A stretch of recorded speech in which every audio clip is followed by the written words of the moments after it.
రైతులకు పూర్తి స్థాయిలో వ్యవసాయానికి నీరు అలాగే ఎరువులు అందించాలని మల్లేశ్వరం ఇరిగేషన్ డిపార్ట్మెంట్ కార్యాలయం మరియు బంటుమిల్లి మండలం ఎంఆర్ఓ కార్యాలయంలో ఎంఆర్ఓకి పెడన నియోజకవర్గం వైఎస్ఆర్ కాంగ్రెస్ పార్టీ సమన్వయకర్త ఉపాల రాము మరియు పెడన నియోజకవర్గం జెడ్పీటీసీలు ఎంపీటీసీలు రైతు నాయకులు వినతిపత్రాన్ని అందించారు. 3 అడుగుల నీటి మట్టం సరిపోవడం లేదు. రైతులు ఇంజన్లతో తోడటం వల్ల రైతులపై అధిక భారం పడుతోందని దాన్ని తగ్గించేందుకు ఇంకో 2 అడుగులు పెంచి ఇక 5 అడుగుల నీటి మట్టం నీరు వచ్చినట్లయితే తప్పక రైతులకు మేలు జరుగుతుందని వారన్నారు. గత ప్రభుత్వంలో ఏర్పాటు చేయడం జరిగింది. ఆర్బీకేల ద్వారా ప్రజల ముంగిటికే పరిపాలన తీసుకొచ్చారు జగన్మోహన్ రెడ్డి గారు. అంటే అదే ఆర్బీకేల నుంచి విత్తనాల దగ్గర నుంచి మరి రైతు పండించిన ధాన్యం కొనుగోలు వరకు, అంటే మధ్యలో యూరియాలు కానీ కాంప్లెక్స్లు కానీ డిఏపీలు కానీ అన్ని ఎరువులు కూడా మరి అందుబాటులో రైతులకు ఇవ్వటం, మరి అట్లాగే రైతుకు మద్దతు ధర ఇచ్చి ధాన్యం సేకరించడం కూడా జరిగింది. ఇవాళ అవన్నీ ఏమైపోయినాయి? ఎందుకు నిర్వీర్యం చేశారు మీరు? అది ప్రజల సొమ్మది, ప్రజల ఆస్తి. ఎందుకు నిర్వీర్యం చేశారు?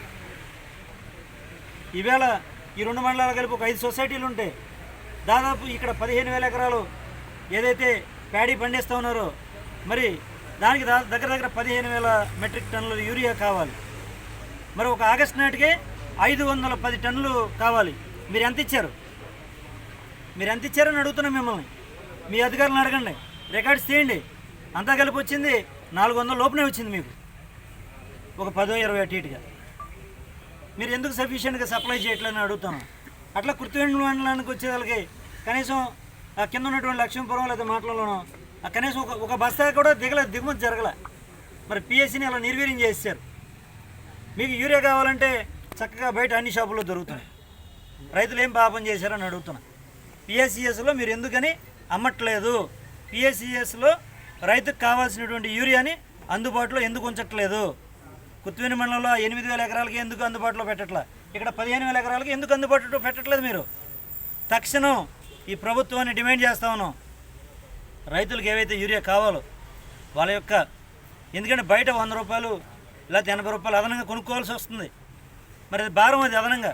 కాబట్టి ఆ భారాన్ని తగ్గించి మీరు పిఎస్సిఎస్లో ఏదైతే రైతులకు అందుబాటులో యూరియాను ఉంచాలని డిమాండ్ చేస్తూ తక్షణం వాటర్ కానీ యూరియాని కానీ మరి రైతులకు అందుబాటులోకి తీసుకురావాలని చెప్పేసి సక్రమంగా చివరి భూమి వరకు వాటర్ ఇవ్వాలని ఎమ్మెల్యే గారిని చొరవ చూపాలని, లేని పక్షంలో రైతులందరూ తరపు.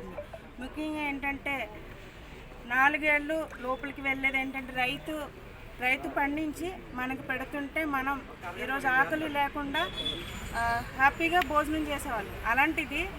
అలాంటి రైతుకే నీళ్ళు అందించలేని పరిస్థితి ఈరోజు. ఎందుకంటే పంట కాలంలో ఎండిపోతూ ఉన్నాయి. చివరి వరకు అంటే కృత్రిమ మండలం చివరి వరకు వాటర్ అనేది రావట్లేదు. కనీసం మంచినీళ్ళ చెరువుల్లోకి వాటర్ సప్లై అనేది అందించలేకపోతున్నారు. రైతులు పంట వేశారు అంటే వర్షాధార ద్వారా ఎంతో కొంత లాభం చేకూరుతుందని పంట వేశారు. కానీ మళ్ళీ ఎండలు బీభత్సంగా వచ్చేస్తున్నాయి. దానివల్ల మొత్తం రైతులు మొత్తం ఎండిపోయి పంట చేయాలని తర్వాత మళ్ళీ పంట కాలువ వదిలేరు కదా అని చెప్పి పంట వేసుకున్నారు. ఏం జరిగింది? పంట మొత్తం నష్టపోయే పరిస్థితుల్లో ఉంటే రైతుని కనీసం పట్టించుకోకుండా రైతుని గాలికి వదిలేసి వాటర్ సప్లై అనేది ఇవ్వకుండా పాలకులుగా ఉన్న వాళ్ళు పట్టించుకోవడం మానేసి డైవర్షన్ పాలిటిక్స్ చేస్తూ రైతుని గాలికి వదిలేశారు. ఈరోజు రైతు బాగుంటేనే రాజ్యం బాగుంటుంది. అట్లాంటి అన్నదాతకే చేయూతనివ్వలేని ఈ ప్రభుత్వం ఇప్పటికే 2 మండలాల్లో కూడా అందరూ కూడా 90% ప్రజలు వ్యవసాయం మీద ఆధారపడి జీవిస్తూ ఉంటారు. కానీ ఈ ప్రభుత్వం వ్యవసాయాన్ని నిర్లక్ష్యం చేసింది.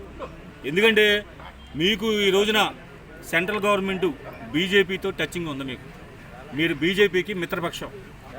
అటు ఉత్తరప్రదేశ్, అట్లాగే బీహారు, అట్లాగే ఆ ఉత్తర భారతదేశంలో మాత్రం ఇప్పుడు మాన్సూన్ స్టార్ట్ అయినాయి, వాళ్ళకి సఫిషియెంట్ యూరియా ఉంది. మరి ఆంధ్రప్రదేశ్లో ఎవ్రీ